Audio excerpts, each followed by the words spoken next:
उस वीडियो में 9वां क्वेश्चन बता चुके हैं, ठीक है। और अभी इस वीडियो में आपको तीसरा का 10वां क्वेश्चन बता रहे हैं, ठीक है।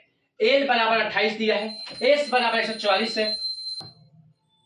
चलिए बाबू, उस वीडियो में तीसरा का 9वां क्वेश्चन बता चुके हैं। अब इस वीडियो में आपको तीसरा का 10वां क्वेश्चन बता रहे हैं, ठीक है। चलिए, एल बराबर 28 दिया है, एस बराबर 144 है और कुल 9 पद है, तो बोल रहा है कि ये ज्ञात कीजिए। ऐसा सवाल रहेगा तब देखिए, एल का मान दे दिया मतलब अंतिम पद का मान दे दिया 28 दिया है, एस 144 मतलब एसएन का 144 दे दिया। अगर कुल 9 पद है मतलब एन बराबर क्या 9 नहीं, और कह रहे कि ए ज्ञात करना है। अब देखिए बाबू, क्या सा फॉर्मूला लगेगा बताएं कि जब आपको अंतिम पद दिया रहता है और एसएन दिया रहता है तो आपको डायरेक्ट फॉर्मूला का यूज करना है, जो आपको दूसरा फॉर्मूला होता है कि एसएन बराबर एन बटा 2 कोस्ट ए प्लस एल कहो, चाहे ए प्लस टीएन कहो, चाहे ए प्लस एन कहो, ठीक है। दोनों बात क्या हुआ, तीनों बात एक ही होगा, ठीक है। तो एल का भी अंतिम पद कहा जाता है, टीएन का भी अंतिम पद कहा जाता है और एन का भी अंतिम पद कहा जाता है, ठीक है। चलिए बाबू, अब क्या करेंगे, एन का मान क्या है, एन का मान आपका 9 दिया है,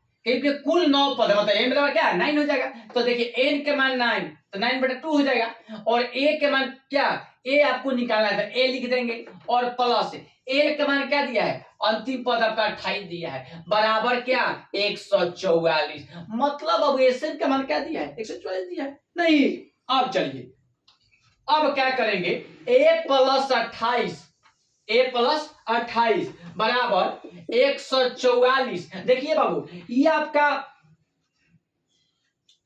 भागा में है, तो इसको पलटेंगे, ठीक है। भागा जो देते हैं तो उसको पलटते हैं तो क्या होता है, ये नीचे वाला संख्या ऊपर चला जाता है और ऊपर वाला संख्या क्या नीचे जाता है, मतलब 9 बटा 2 है तो इसको हम लोग लिख सकते हैं 2 बटा 9। बोलिए, पलट देंगे।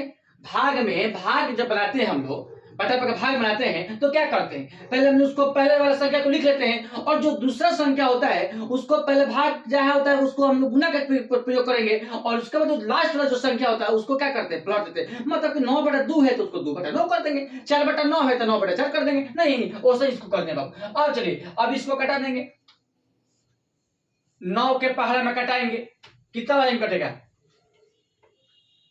9 एक बार और 9 छक्का 54।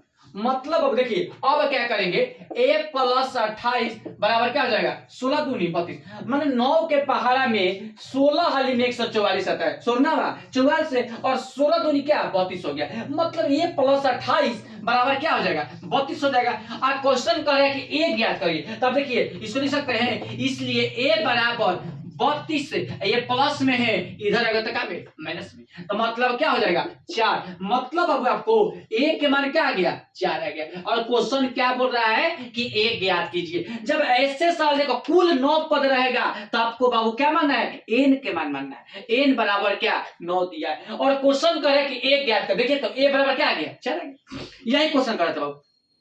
देखिए कहा कोनो चीज में आपको एसन लिखा रहता है और कोई चीज में एस लिखा रहता है, इससे घबराइएगा मत, ठीक है। उसी को एसन बोला जाता है, एस से एस भी लिखा जाता है और एसन भी लिखा जाता है, नहीं तो उसको हम लोग एसन मानेंगे। आज जब क्वेश्चन कह रहा है कि जब अंतिम पद और एसन दिया है और इसके बाद आपको डायरेक्ट आपका फॉर्मूला लगाना है कि एसन बराबर एन बटा 2 कोस ए प्लस क्या एल, चाहे प्लस एन चाहे प्लस, तो जो आपको यहाँ पर दर्शाया है तभी यहाँ इसको उसी को मानिए। अब यहाँ पर एन दर्शाता तो यहाँ पर टीएन लिखते, यहाँ पर टीएन दर्शाता तो यहाँ पर क्या टीएन लिखते, नहीं बाकी आपको बाबू टीएन का आपको एनसीईआरटी में नहीं पढ़ना है, आपको केसी सिन्हा में पढ़ना है, ठीक है। टीएन आपको केसी सिन्हा में पढ़े, टीएन का भी अंतिम पद बढ़ता है, एल का भी अंतिम पद बढ़ता है और एन का भी, तो एल और एन हम लोग का एनसीईआरटी में पढ़ना है, जो आपको बुक ये पढ़ा रहे हैं, ठीक है। और टीएन आपको केसिस नाम पढ़ना है, इसलिए आपको बता दिए कि आप बोलिएगा सर कि टीएन हमको नहीं पता है, किताब मान लीजिए केसिस ना सब बना रहे हैं, अब कहिएगा कि सर हमको टीएन के बारे में नहीं पता है, तो टीएन का हम लोग बाबू अंतिम पद कहा जाता है, ठीक है। तो हम लोग वो केसिस ना के बारे में,